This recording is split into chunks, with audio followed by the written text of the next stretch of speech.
علم میں یہ بات نہیں ہے کہ ضرب عضب آپریشن کے دوران ہمارے 500 سے زیادہ قبائلی ٹارگٹ گرنگ سے شہید ہوئے ہیں.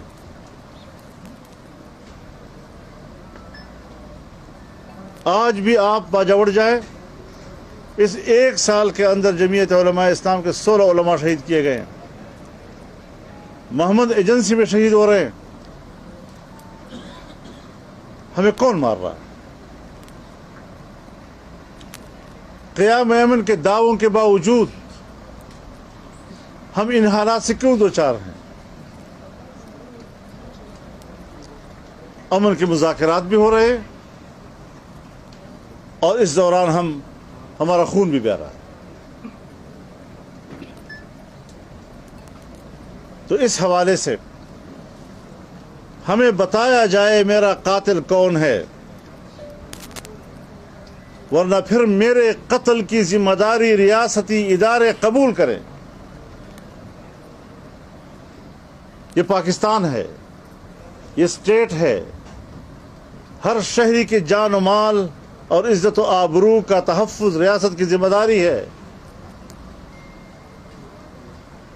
ہم تو اداروں کو طاقتور بھی دیکھنا چاہتے ہیں، ہم اداروں کو معزز بھی دیکھنا چاہتے ہیں. ہم نے ان کے سخت ترین فیصلوں سے اختلاف ضرور کیا ہے، اپنی رائے دی ہے، لیکن اگر پارلیمنٹ نے، حکومتوں نے اس پر اتفاق کیا تو ہم راستے میں رکاوٹ تو نہیں بنے. لیکن نتائج وہی ہیں جو ہماری رائے تھی. جو ہم نے کہا تھا اس کے مطابق نتائج سامنے آ رہے ہیں کہ نتیجہ صفر. وفود جاتے ہیں قبائلی علاقوں میں، ایک مسجد بنائی ہوئی ہے، اس کو رنگ روغن کیا ہوا ہے، دیکھو ہم مسجد تعمیر کر رہے ہیں. 100 سے زائد مسجدیں شہید کر کے، 100 سے زائد مدارس کو شہید کر کے ایک مدرسے کا ایک ماڈل بنا کر پیش کرتے ہیں کہ جی ہم نے یہ کچھ کر دیا. اب ہمیں کیا دے رہے ہیں؟ آج بھی ہمارے دینی مدارس پر قبضہ ہے ریاستی اداروں کا. سول اداروں کو کیوں قبضے میں لیا ہوا ہے؟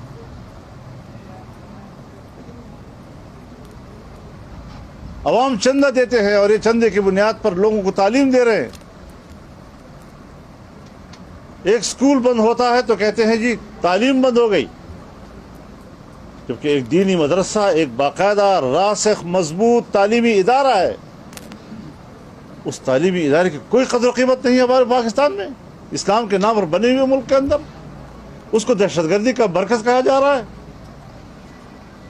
اور پھر اسی ادارے کے، اسی مدرسے کے علماء سے تعاون بھی لیا جا رہا ہے. انہیں کو دہشت گرد بھی کہا جا رہا ہے، دہشت گردی کے ادارے بھی کہا جا رہا ہے، شدت پسندی کے ادارے بھی کہا جا رہا ہے. ہمارے لیے انتہائی پریشان کن صورتحال. ہم نے ہمیشہ ملک میں سیاسی استحکام کے لیے اپنا رول ادا کیا ہے. ہم سے کوئی شکایت نہیں کر سکتے. ہم آئین کے ساتھ کھڑے ہیں، ہم ملک کے ساتھ کھڑے ہیں، لیکن ملک کے ساتھ کھڑا ہونا بھی ہمارا جرم، آئین کے ساتھ ہمارا کھڑا ہونا بھی ہمارا جرم. یہ اپنی سیاست کر رہے ہیں اور اپنی سیاست کے اندر ہمیں ذبح کر رہے ہیں، تو اس طرح تو پھر نہیں چلے گا. لہذا یا مجھے اپنا قاتل بتایا جائے، اس کے خلاف کارروائی کی جائے. یہ نہیں کہ مجھے قاتل بتا کر مجھے کہا جائے کہ آپ بندوق اٹھائے اس کے خلاف. ہم پھر بھی بندوق نہیں اٹھائیں گے. میں پھر بھی قبائل سے کہوں گا بندوق مت اٹھاؤ، اپنی جمعیت سے کہوں گا بندوق نہیں اٹھانا. ہم اس ملک کو خراب نہیں کرنا چاہتے، لیکن اگر کوئی مجرم ہے تو اس کو پکڑنے والا کیا ریاست ہے یا نہیں، ملک کے اندر ادارے ہیں یا نہیں ہیں، اور یا پھر خود تسلیم کرے کہ ہم اس کے ذمہ دار ہیں. کیونکہ میرے جان و مال کی حفاظت کی ذمہ داری آئینی طور پر ان کی ہے. یہ وہ ساری صورتحال ہے.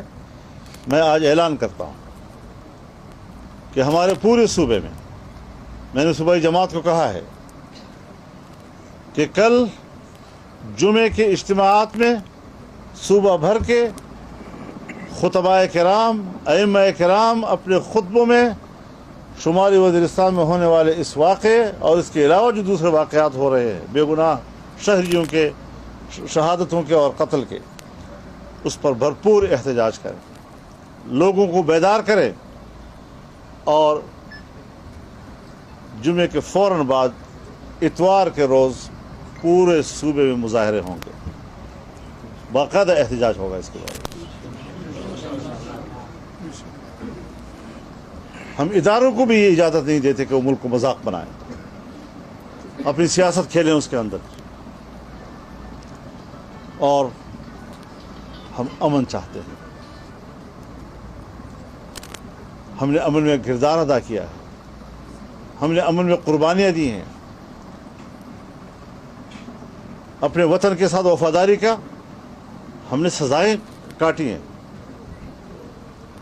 ہم پر قاتلانہ حملے ہوئے ہیں، ہمارے بڑے بڑے سینئر لوگ شہید ہوئے ہیں، ہمارے اوپر حملوں میں 20 اور 30 لوگ شہید ہوئے ہیں۔ یہ خون مقدس نہیں ہے، یہ خون محترم نہیں ہے۔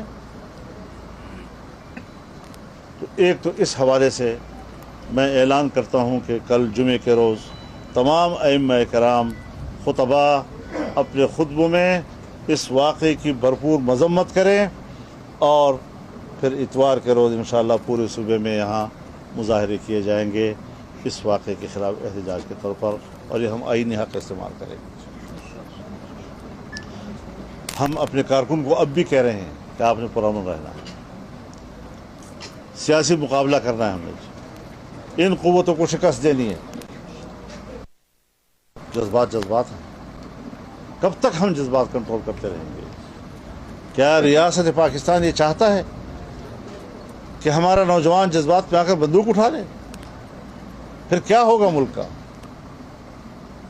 اس ملک کو بچانے میں ہمارا کردار ہے، اس ملک کے استحکام میں ہمارا کردار ہے۔ بخدا فوج تنہا اس ملک کو نہ بچا سکتی اگر قوم اس کے پشت پہ نہ کھڑے ہوتی، اگر علماء اس کے پشت پہ نہ کھڑے ہوتے، اگر تمام مکاتب فکر اس کے پشت پہ نہ کھڑے ہوتے، اور اس کے باوجود بھی مذہبی ہونے کے ناطے ان کو سزا دی جا رہی ہے۔ یہ ساری چیزیں اپنی جگہ پر ہیں۔ کون عدم استحکام پیدا کر رہا ہے وہ ہم سب جانتے ہیں، لیکن ہم ملک میں افراتفری نہیں چاہتے باہر۔ آج ہمارے ملک میں کیا ہو رہا ہے؟ میں ایک بات آپ سے کہنا چاہتا ہوں کہ عمران خان کی حکومت کا خاتمہ